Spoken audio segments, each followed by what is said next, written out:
참 언어라는 것은 놀라운 것입니다. 우리가 평소 그냥 사람들과의 대화 속에서도 우리 마음속에 생각하고 있는 것을 상대방에게 정확하게 잘 전달하는 일은 굉장히 힘듭니다.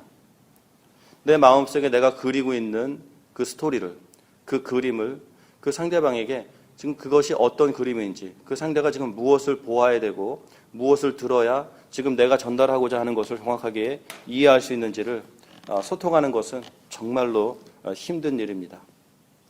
에베소서 1장, 2장 계속 읽어 내려가면서 특히 또 오늘 3장을 읽으면서도 사도 바울의 어휘력이 얼마나 위대한가를 다시 한번 정말 감탄하게 됩니다.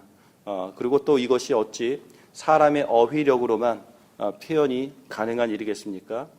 정말 성령님의 감동하심으로 정말 바울 안에 부어주신 그리스도의 영이 바울을 통하여 이렇게 정말 우리 그 성도들에게, 믿는 자들에게 소통하시고 싶어 하시는 그 하나님의 비밀이 있다라는 사실을 우리가 거듭해서 여기서 보게 됩니다. 소통이라는 것은 참 어렵습니다. 1장을 통해서도 정말 그 이전에는 감추어졌던 것이지만 지금은 밝히 드러난 그 하나님의 미스터리가 있다. 하나님의 비밀이 있다. 1장에서 얘기해주고 있습니다. 2장에서도 너희들이 방금 들었지만 그 비밀이 이러이러한 것이다 라고 다시 한번 다른 각도에서 완성된 그림을 바라볼 수 있도록 사도 바울이 그 비밀에 대해서 다시 한번 정말 노력해서 소통을 하고자 시도를 합니다. 그리고 오늘 3장에 와서도 다시 한번 그 비밀을 이제 소통하길 원한다라는 것을 다시 한번 피력하고 있는 것을 보게 됩니다. 이제는 3장까지 와서는 사도 바울이 이런 말까지 합니다. 3절과 4절을 합쳐서 읽으면 내게 비밀을 알게 하신 것은 내가 먼저 간단히 기록한 것 같으니 내가 이미 너희들에게 말했던 것, 내가 거기서 어떤 비밀의 그 비밀의 실체, 비밀의 내용이 무엇인지를 이미 내가 표현해 내지 않았느냐. 이제 그것을 읽어보면 내가 그리스도의 비밀을 깨달았다는 것을 너희가 알 수 있을 것이고 너희들 또한 그 비밀의 내용이 무엇인지를 알 수 있을 것이다. 그 비밀이란 하면서 5절서부터 또 쭉 얘기를 다시 설명을 이어가고 있는 모습들을 보게 됩니다.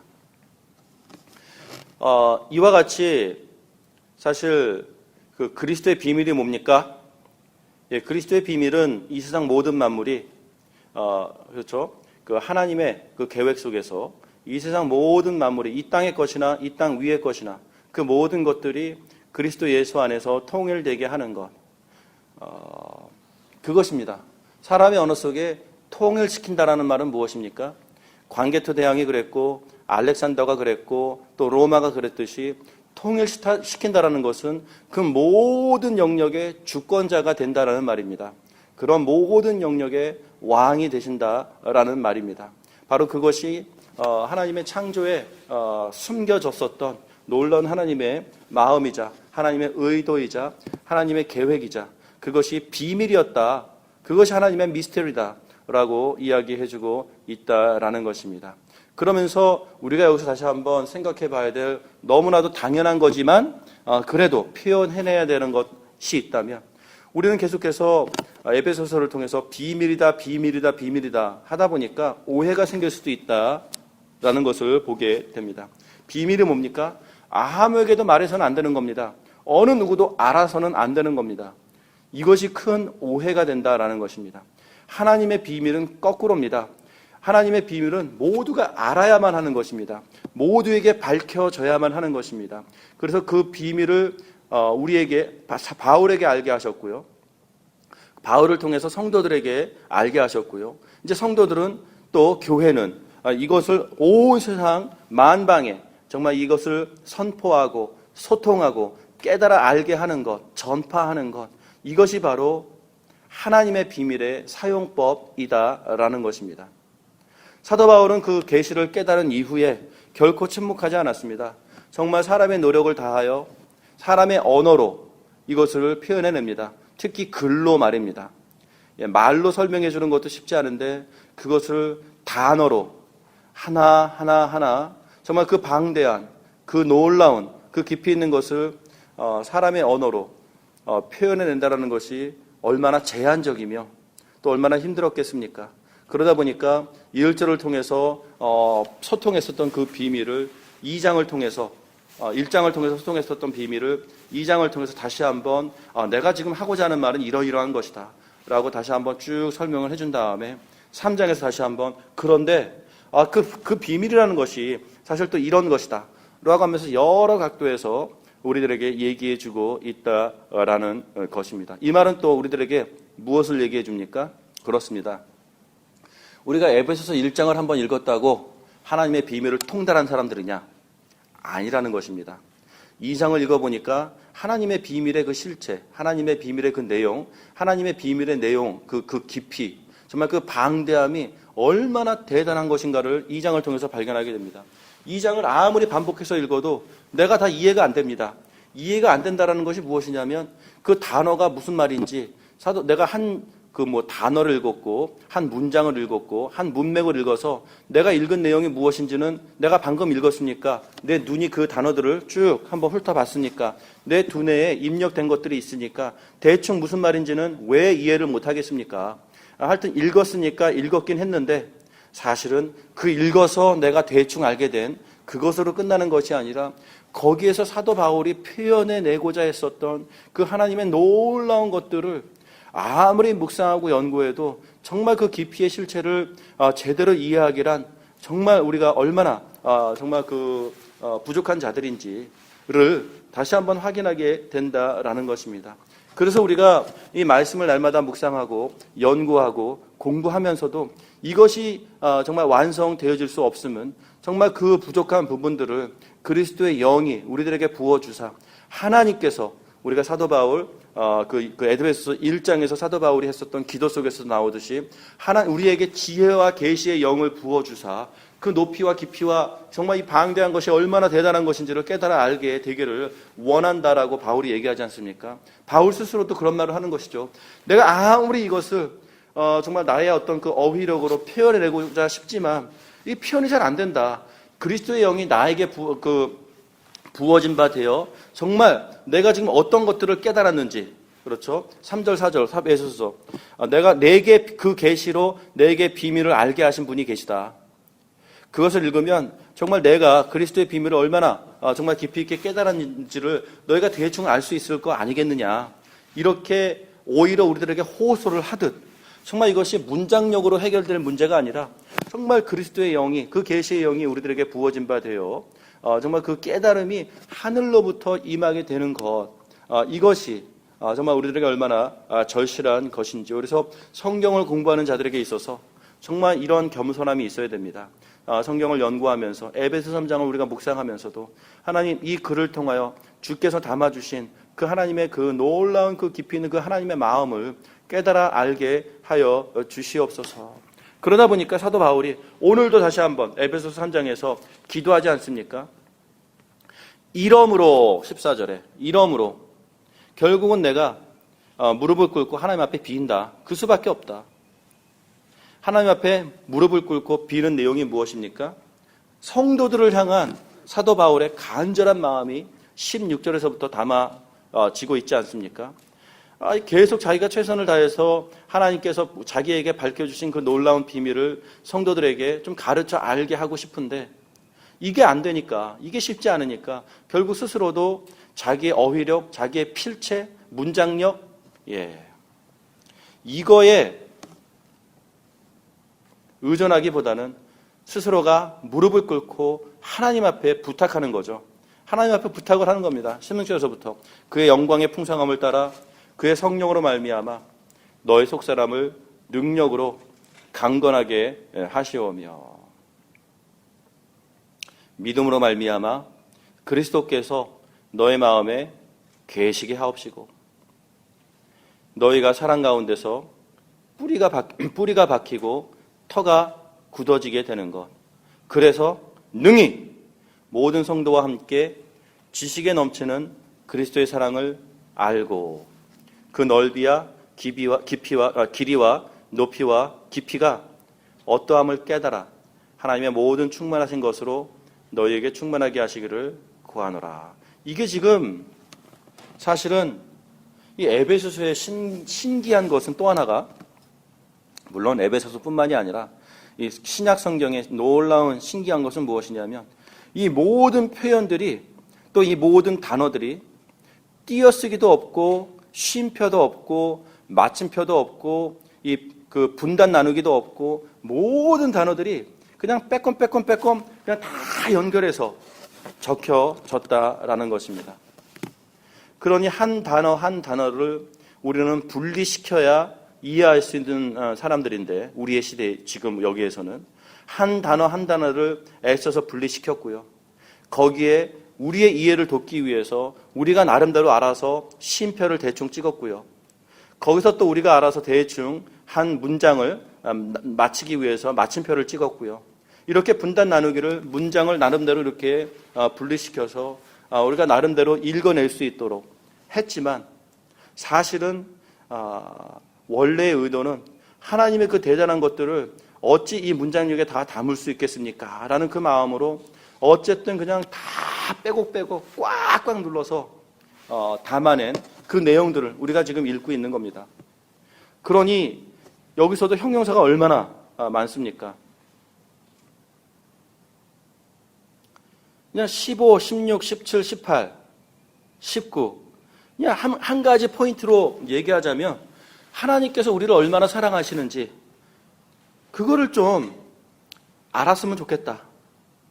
에요. 근데 그 그리스도의 사랑을 표현해내는 거죠.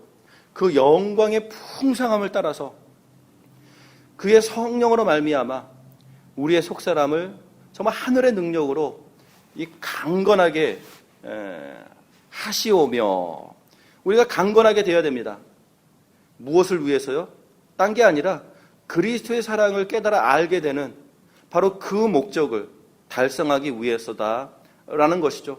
우리가 강건하게 돼서 영화 속에서 나오는 슈퍼히어로들처럼 이 땅에서 나는 모든 일들을 능히 이겨내고 극복해내고 승리하게 되는 것, 그래서 어떤 상황에서 내가 기뻐할 수 있는 것, 이러한 세상의 방정식에 필요한 강건함이 아니라 그리스도의 사랑을 알아가게 되는 것, 바로 그것에 필요한 강건함을 성경은 얘기하고 있다라는 것입니다. 믿음이 필요합니다. 정말 그리스도께서 우리 마음에 계시게 하는 것, 믿음으로 말미암아요. 또 우리가 사랑 가운데서 뿌리가 박히고 터가 굳어지는 것, 이 놀라운 이 모든 것들이 왜 필요합니까? 그래서 그리스도의 사랑 안에 거하는 것, 그리스도 사랑을 더욱더 깨달아가는 것, 정말 그리스도의 사랑을 풍성히 정말 누리는 것. 여기에